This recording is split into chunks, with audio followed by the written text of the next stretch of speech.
Hi everyone, Davlyn here with Uproar.car, your trusted advisor on all things car related, helping you save time and money while avoiding the pitfalls of the auto industry. Make sure you like this video and subscribe to our channel. You can also follow us on our socials or click here to go to our website. Today we're going to be talking about how to list your car. If you have any questions, drop them in the comments below. Let's get started. We are still on the topic of how to prepare to sell your car with today's tips on how to list your car. And these are great tips for you. First, you want to use the right camera. Most phones today have great cameras and that's good enough. Don't use a flip phone because it won't develop well and a picture is worth 1,000 words. But with the flip phone, it's about 120. And we all know that first impressions count. We want to take pictures during the golden hour. Remember that. Don't go out and take photos on your lunch break because it's too bright outside. Plus, there's too many cars around you. We want the focus to be on your car. You want to wait until sunrise or right before sunset, which is called the golden hour. You know what? Cloudy mornings, they work well too. Find an isolated area like a nearby park or a parking lot. No need to get tricky with angles. You don't have to lay on the ground and try to do anything special. Start out in front of the car and make your way around it. You're not going to use all of the photos, but you can sort them out later. Some free ads will allow up to 10 photos. Make sure to get the basic selling angles. Open the hood, take a few pictures of that, get inside the car, take pictures of the seats, and pay close attention to the driver's seat because that's the most worn part of a used car. Sit in the back seat and take photos of the front section of your car, showing the stereo, some instrumentals, showing off the car if it's manual or automatic. Show photos of the odometer for the mileage and any special selling points or features. Now it's time to provide a detailed description about your car. The more you include about your car's condition, the less time you spend answering questions. And you understand what I mean. If you only post, I have a Ford 2012, the first text you're gonna get is, what color is it? Now you have to go back and post, I have a gray Ford 2012. Now somebody wants to know, what model is it?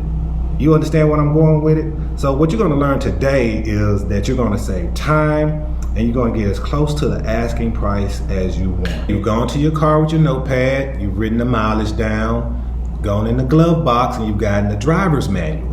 Now here's a tip, the driver's manual will have a beautiful description of your car, which might not have the words that you would use, but it will help. So bring the driver's manual into the house. And you want to start with the basics, okay? The make, model, mileage, body style, version of your model, because it makes a difference in the value.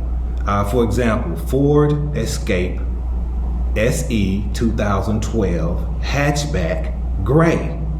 It helps you target the buyer that wants your car. Somebody's sitting back wanting that hatchback. So if you don't put hatchback, if you don't put SE, a person that will know what an SE is and don't see it will pass you by. So provide every detail you think of. It helps out a lot. List the asking price along with the basic specs.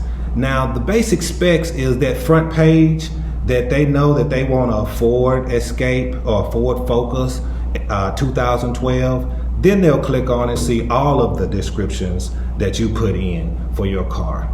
Since we're in the process of saving time, you're going to want to list the Blue Book value and then list the price of your car. Now this is where it gets tricky.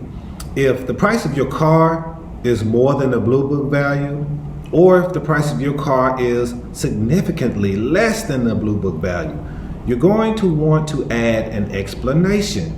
You want to give them reason, such as things like highlighting any modification, such as tires, new stereo, alarm system, new seats, anything that you want to provide that will increase the value of your car in your mind, and you're actually going to be honest with the buyer.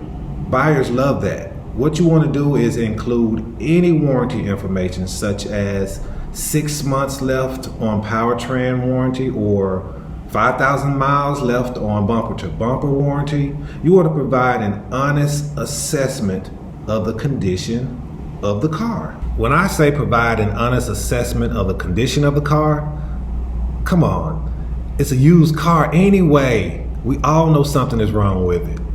If it's hard to do, if it's hard to provide any honest assessment of the car, be as honest as possible, because the only thing a buyer wants to know is what's going to break down first. Like I say, we know it's a used car. What's going to break down first? This is letting the buyer know that you can be trusted. I'm dealing with a trustworthy guy. Talk about the issues that might need fixing. It's on Carfax anyway.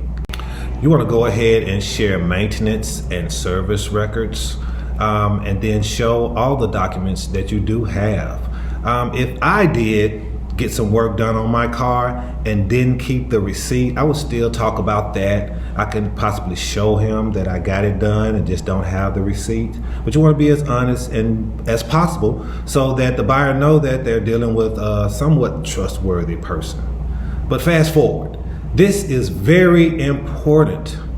If you want to fast forward to this point on the video and press repeat, this is very important. You want to set your negotiating terms, and you want to define the acceptable payment forms. When you list your car, let buyers know whether the price is firm, negotiable, or best offer. This will save time, plus you will target the right buyers. When you define acceptable payment forms, you're saving a lot of time, and this is letting the buyer know upfront what payments you will and will not accept. For example, you want to use as simple words as possible. I will not accept personal checks, foreign money orders, or monopoly money. I do not accept IOUs or I will see you later. I only accept whatever it is that you will accept. Keep it simple. This will save you time. The buyers will come knowing what they will be able to use to buy your car, and you know what you're going to accept.